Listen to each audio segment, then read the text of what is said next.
Doctor बीना चतुर्वेदी की आवाज़ में उनकी कहानी संग्रह मुक्ति से विवशता कहानी सुनिए। यह गरीबी में आकंठ डूबे हुए एक ऐसे खस्ताहाल परिवार की कहानी है जिसके जीवन में दरिद्रता नासूर बन गई थी। सुनिए, विवशता। वर्मा जी ने अपनी पत्नी को आवाज़ लगाकर पूछा, अजी सुनती हो, चाय बन गई क्या? पत्नी ने तत्काल जवाब दिया, हाँ लाती हूँ। और वर्मा जी और उनकी पत्नी माया दोनों की ही आयु लगभग 70 वर्ष के आसपास थी। बेटा विदेश में जाकर बस गया था। बेटी की भी शादी हो गई थी और वह भी ससुराल चली गई थी। वर्मा जी और माया अपना देश छोड़कर विदेश नहीं जाना चाहते थे। बेटे ने बहुत आग्रह किया मगर दोनों ने साफ इनकार कर दिया। वृद्धावस्था के कारण दोनों की शारीरिक स्थिति खराब होती जा रही थी। बस एक दूसरे का सहारा था।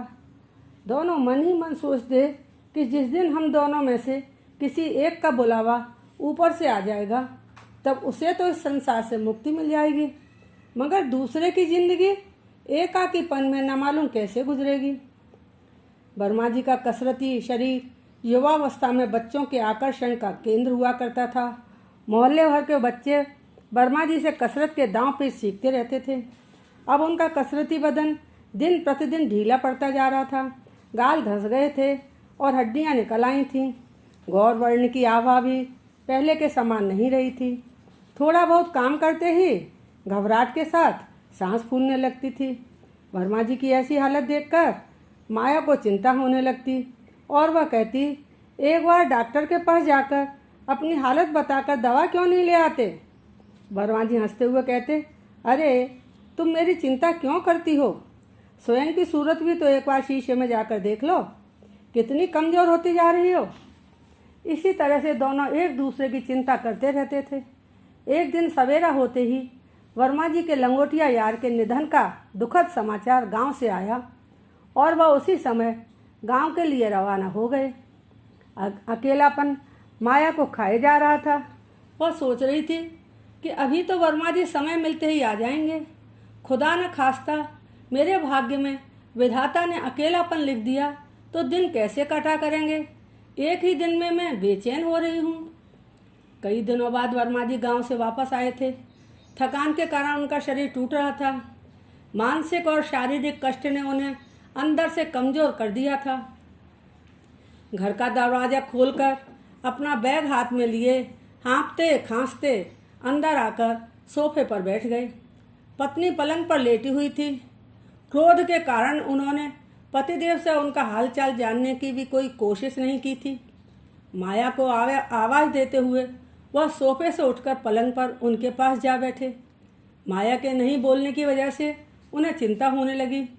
वह पत्नी का माथा छूकर देखने लगे कि कहीं बुखार तो नहीं आ गया। क्रोध के कारण माया ने पतिदेव का हाथ झटक दिया और दूसरी ओर मुँह करके लेटी रही। वर्मा जी की समझ में कुछ नहीं आ रहा था। वर्मा जी ने अपने मकान की दूसरी मंजिल पर एक कमरा बनवा कर छोड़ रखा था। वह कमरा हमेशा से ही खाली पड़ा था। वर्मा जी ने कई दिनों पूर्व अपनी काम वाली बाई को रहने के लिए दे दिया था। माया की नौकरानियों के साथ बनती नहीं थी। घर के सभी काम वह स्वयं ही करती थी। वृद्धावस्था और बीमारी के चलते अब दोनों को ही काम करने में कष्ट होने लगा था। वर्मा जी ने यही सब सोचकर काम वाली बाई को रहने के लिए ऊपर वाला खाली पड़ा कमरा दे दिया था, जिससे घर में रहते हुए वह इन लोगों के काम आ सके। कमलाबाई 2-4 घरों में काम करती थी। उसका पति रिक्शा चलाता था। 2 बच्चे थे। वह छोटे से स्कूल में थोड़ा बहुत पढ़ने चले जाते थे। वर्मा जी ने सोचा कि दिन भर घर में इन लोगों को रहना नहीं है, सुबह ही निकल जाएंगे और शाम ढले आएंगे। माया को कोई परेशानी नहीं होगी, माया की शांति में कोई खलल नहीं पड़ेगा। कमलाबाई का दुर्भाग्य देखिए, अचानक ही उससे काम छिन गए। शहर में बंगालियों के झुंड सपरिवार आते जा रहे थे। उनकी औरतों ने कम पैसे लेकर घरों में काम करना शुरू कर दिया, अतः पुरानी बाइयाँ बेरोजगार हो गईं। वर्मा जी जिस दिन गांव गए उसी दिन कमला के पति का रिक्शा चलाते समय एक्सीडेंट हो गया। एक कार वाला उसके रिक्शे को टक्कर मारकर चला गया। उसके पैर की हड्डी टूट गई थी। इलाज के लिए पैसे भी नहीं थे। किसी तरह से स्वयं को घसीटता हुआ आ गया और उसने बिस्तर पकड़ लिया। कमलाबाई का परिवार खाने पीने के लिए मोहताज हो गया। बच्चों का स्कूल छूट जाने से वह दिन भर घर में धमा चौकड़ी मचाते रहते। ऊपर कमरे से आने वाले शोरगुल को सुनकर वर्मा जी माया से पूछने लगे, अरे भाग्यवान, आज ऊपर इतनी धमा चौकड़ी क्यों हो रही है? कमलाबाई और उसका पति काम पर नहीं गए क्या? बच्चे भी घर में ही हैं क्या? इतना सुनते ही माया का पारा 7वें आसमान पर पहुंच गया। झुंझलाते हुए कहने लगी, घर नहीं, अब तो इसे चिड़ियाघर कहो। ना दिन को चैन ना रात को, मेरी तो नींद ही उड़ गई है। रोना पीटना लड़ना झगड़ना, इस हुड़दंग ने मेरा जीना दूभर कर दिया है। वर्मा जी पूछने लगे, अरे ऐसा क्या हो गया? तुम इतनी परेशान क्यों हो रही हो? वर्मा जी ने ध्यान से सुना, तभी वह समझ सके माया की बातों में सच्चाई थी। ऊपर कमरे से बच्चों की चीख पुकार अनवरत आ रही थी। बच्चों ने छत पर धमा चौकड़ी मचा रखी थी। कमलाबाई और उसका पति भी आपस में झगड़ रहे थे। वर्मा जी माया को समझाते हुए कहने लगे, मैं तुम्हारी पीड़ा को समझ रहा हूँ। तुम अपने क्रोध पर थोड़ा काबू रखो। अभी तो रात होने वाली है और मैं भी थका हारा आया हूँ। सुबह उठकर कमलाबाई और उसके पति से बात करूँगा। सवेरा होने पर घर में एकदम शांति थी। वर्मा जी और माया ने चाय पी और कमलाबाई का इंतजार करने लगे। माया का क्रोध बढ़ता जा रहा था, अतः वह स्नान आदि से निवृत्त होकर पूजा घर में चली गई। वर्मा जी धीरे धीरे सीढ़ियाँ चढ़ते हुए ऊपर पहुँच गए। बिना कुछ बोले वह कमरे के दरवाजे पर खड़े हो गए। वर्मा जी को कमरे के सामने खड़ा देखकर कमलाबाई ने सकपकाते हुए अपनी साड़ी का पल्लू सिर पर रखते हुए हाथ जोड़कर नमस्कार किया और रोते हुए उनके पैरों पर गिर पड़ी। वर्मा जी अचकचा कर पीछे हटते हुए कहने लगे, अरे अरे कमलाबाई, तुम यह क्या कर रही हो? कमलाबाई की भाव भंगिमा को देखकर उनकी समझ में आ गया था कि कमलाबाई उनके वहाँ आने का मकसद शायद समझ गई थी। कमलाबाई ने अपने दोनों बच्चों से कहा, बच्चों, मालिक आए हैं, इनके चरण स्पर्श करो। कमलाबाई के बेटा और बेटी ने वर्मा जी के चरण स्पर्श किए और वर्मा जी ने दोनों के सिर पर हाथ रखकर उन्हें आशीर्वाद दिया। बच्चे हाथ जोड़कर चुपचाप खड़े रहे। कमलाबाई का पति एक फटी हुई दरी पर लेटे हुए करा रहा था। उसके कपड़ों पर लगे खून के धब्बे सूख चुके थे। उसने भी लेटे लेटे ही हाथ जोड़कर वर्मा जी को प्रणाम किया। कमलाबाई के पति की ऐसी हालत देखकर वर्मा जी पूछने लगे, इससे क्या हुआ है?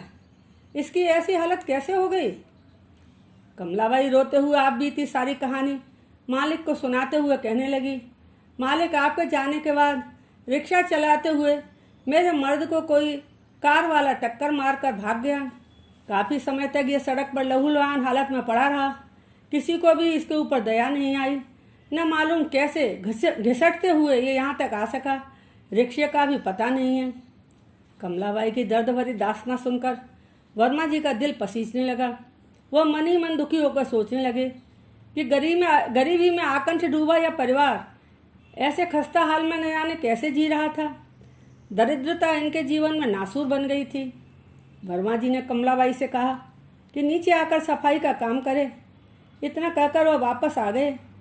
कमलाबाई के आने पर वर्मा जी ने उसे एक परात भरकर आटा, सब्जी और कुछ रुपए देकर कहा, सबसे पहले तुम बच्चों को खाना बनाकर खिलाओ और तुम दोनों भी खाओ। इसके बाद तुम नीचे आकर मेरे साथ चलना। यहाँ से कुछ ही दूरी पर मेरा दोस्त स्कूल चलाता है। उसे एक चपरासीन की ज़रूरत है। मैं तुमको उससे मिलवाता हूँ। मुझे पूरा विश्वास है कि कल से ही तुम्हारी वहाँ नौकरी लग जाएगी। वह मेरी बात कतई नहीं टालेगा। 3-4 हज़ार रुपयों के लगभग तुमको तनख्वाह मिल जाया करेगी। तुम्हारे दोनों बच्चे भी उसी स्कूल में पढ़ने लगेंगे। उनकी फीस भी माफ़ हो जाएगी। किताबों और यूनिफॉर्म की व्यवस्था तुमको करनी होगी। वर्मा जी ने स्कूल के संचालक अपने दोस्त से कमलाबाई की सिफारिश कर दी और उन्होंने अगले दिन से ही नौकरी पर आने के लिए कह दिया। कमलाबाई बहुत खुश होकर बार बार वर्मा जी के पैर छू रही थी। खुशी के कारण उसकी आंखों से अविरल अश्रुधारा प्रवाहित हो रही थी। कमलाबाई ने कमरे पर आकर अपने पति को मालिक की मेहरबानी के बारे में विस्तार से बताया।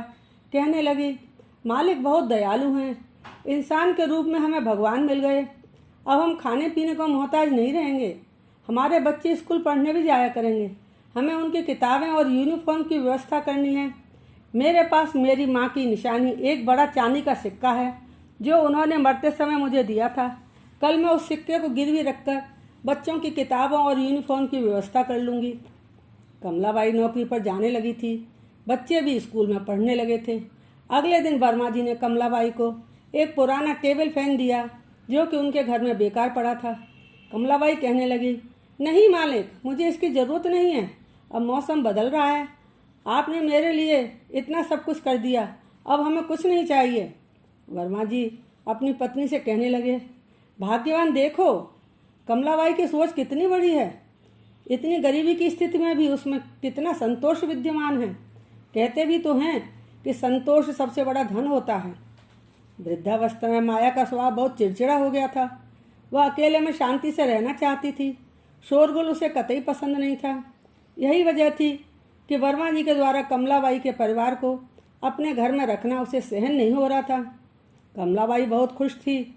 वर्मा जी की दया से उसके भूखे मरते परिवार को जीने का सहारा मिल गया था। आधी रात बीत गई थी। उसे नींद नहीं आ रही थी। बस यही सोचे जा रही थी कि मालिक कितने दयावान हैं। उनके एहसानों को मैं अपने जीवन में किसी भी हालत में नहीं चुका सकती। वर्मा जी को भी कमलाबाई जैसी ईमानदार और मेहनती बाई की आवश्यकता थी। घर के रोज़मर्रा के कामकाज करने की दोनों की ही हालत नहीं रही थी। दोनों शिथिल हो चुके थे। कमलाबाई से दोनों को पूरा सहारा मिल गया था। वर्मा जी माया को परेशान नहीं देखना चाहते थे। वो मजबूर थे।